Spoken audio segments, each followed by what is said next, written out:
Class 10 এর একটা আলোচনা করব জোয়ার ভাটা চ্যাপ্টার একটা গুরুত্বপূর্ণ টিকা আকারে এটা পড়ে, সেটা হচ্ছে বানডাকা। বানডাকাকে ইংরেজিতে বলা হয় টাইডাল বোর। Tidal bore. তো প্রথমে জানা দরকার বানডাকাটা কি।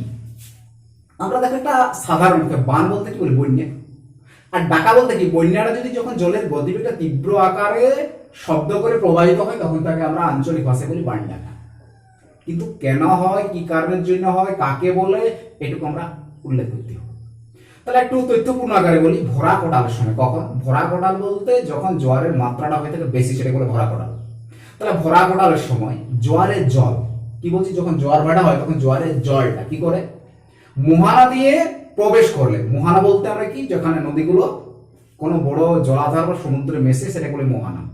তাহলে সে মোহানা দিয়ে যখন প্রবেশ করে তখন কি হয় না, নদী প্রবাহের বিপরীত দিক থেকে জলরাশি কি করে এগিয়ে আসে। হ্যাঁ, এগিয়ে এসে ঢেউ বা জলোচ্ছ্বাস সহ এই বিপরীত প্রবাহকে আমরা বলতে পারি বান। এটা বলে বান। আর এই বান বা এই মানে জলরাশি যখন গর্জন করে প্রবাহিত হয় তখন তাকে বলছি বান ডাকা। যখন এটা ডাকে মানে আওয়াজ করে প্রবাহিত হবে তখন বান ডাকা। এটা আবার হুগলি নদীতে বলা হয়ে থাকে সাড়াসাড়ি বান। এটাকে বলা বলে সাড়াসাড়ি বান। যখন গর্জন করে প্রবাহিত হয়, ষাঁড় গরুর গলার আওয়াজের মতো গর্জন করে যখন প্রবাহিত হয় তখন এটাকে আবার বলা হয়ে থাকে সাড়াসাড়ি বান। তাহলে আমরা কি বুঝতে পারছি যে ভরা কোটালের সময় যখন জোয়ারের মাত্রা যখন তীব্র আকার ধারণ করে তখন এই জলরাশি যখন প্রবাহিত হচ্ছে, প্রবাহিত হওয়ার সময় মোহানা দিক থেকে, ধরো সাপোজ এটা নদী, সাপোজ এটা নদী, এটা মোহানা, এটা মোহানা, এখানে জলরাশি আছে, এটা কি করছে সংকীর্ণ গতিপথের মধ্যে দিয়ে জলটা প্রবাহিত হচ্ছে। এবার কি হবে, যখন ভরা জল দেখা দিচ্ছে তখন সমুদ্রের জলটা এই উপরের দিকে উত্থিত হচ্ছে এইভাবে। তাহলে এদিক থেকে একটা প্রবাহিত হয়ে যাচ্ছে, আবার এদিক থেকে দেওয়ালের মতো এখানে সৃষ্টি হচ্ছে দেখো জলস্রোতের সাথে। তখন কি হচ্ছে, এই জলস্রোতটা পার্শ্ববর্তী অঞ্চলে ধাবিত হচ্ছে। এটা হচ্ছে বন্যা বা বান, এটাকে হচ্ছে বান দেখা দিচ্ছে। দেখো তখন কি হচ্ছে, যখন ধাক্কা মারছে তখন একটা আওয়াজের সৃষ্টি হচ্ছে, আওয়াজ করে তখন পুনরায় আবার জলটা প্রবাহিত হচ্ছে। এই প্রবাহটাকে আমরা বলছি বান ডাকা। এটাকে আমরা বলতে পারি বান ডাকা। তাহলে আমরা এটাকে এইভাবে বলতে পারি, ভরা জোয়ারের সময় বা ভরা কোটালের সময়। ভরা কোটালের সময় জোয়ারের জল, কথাকার জোয়ারের জল মোহানা দিয়ে প্রবেশ করলে, দেখো মোহানা দিয়ে যখন প্রবেশ করছে, মোহানা দিয়ে প্রবেশ করলে নদী প্রবাহের বিপরীত দিকে, কোন দিকে বলছি, নদী যেদিকে প্রবাহিত হচ্ছে তার বিপরীত দিকে, এদিকে প্রবাহিত হচ্ছে তার বিপরীত দিকে।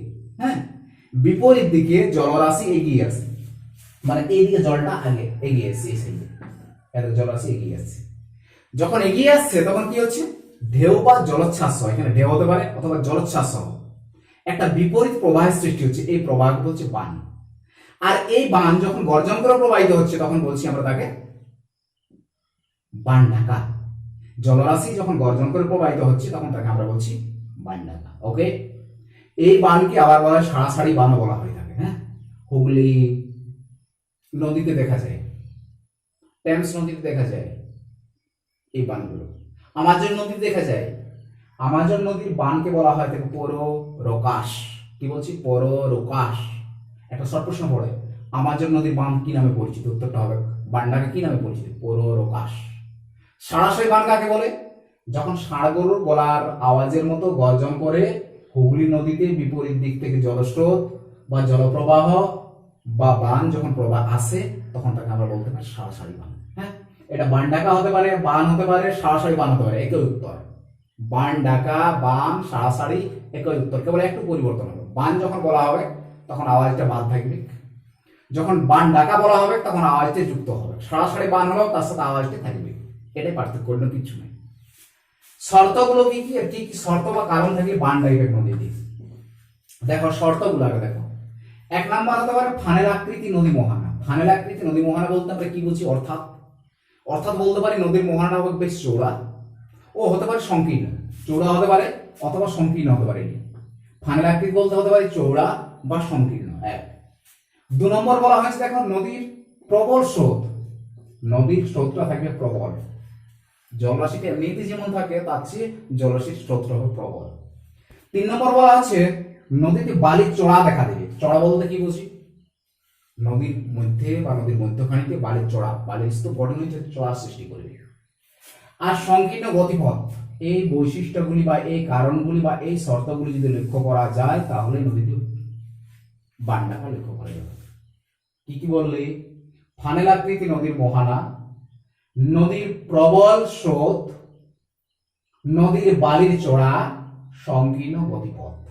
হ্যাঁ, এই শর্তগুলো যদি থাকে বা এই কারণগুলো যদি দেখা যায় তাহলে নদীতে বান লক্ষ্য করা যাবে বা বান্ডাকা লক্ষ্য করা যাবে। ওকে, এর প্রভাবে কি হচ্ছে? এর প্রভাবে কি হয়? এই যে বান্ডাকা, তার প্রভাব কি হবে? বন্যা দেখা দিবে, জমিতে পলি পড়ে জমিটি উর্বর হবে কি নেই, আর ব্যাপক পরিমাণে ক্ষয়ক্ষতি লক্ষ্য করা যাবে, এইগুলো দেখা যায়। আর মৎস্যজীবীদের কি হয়? মৎস্য আরোহণ করার ক্ষেত্রে সুবিধা হবে। এই শর্তগুলো বা এই সুবিধাগুলো বান্ডাকার প্রভাবে লক্ষ্য করা যায়। তাহলে ভাগীরথী ও হুগলি নদীতে এই প্রকৃতির বান্ডাকা দেখা যায়। ক্লিয়ার? ওকে, আমি আরেকবার রিপিট করছি সংজ্ঞাটা মনে রাখার জন্য। বান্ডাকা বলতে জলস্রোতের প্রবাহ গর্জন করে প্রবাহিত হলে তাকে বান্ডাকা বলে কথা।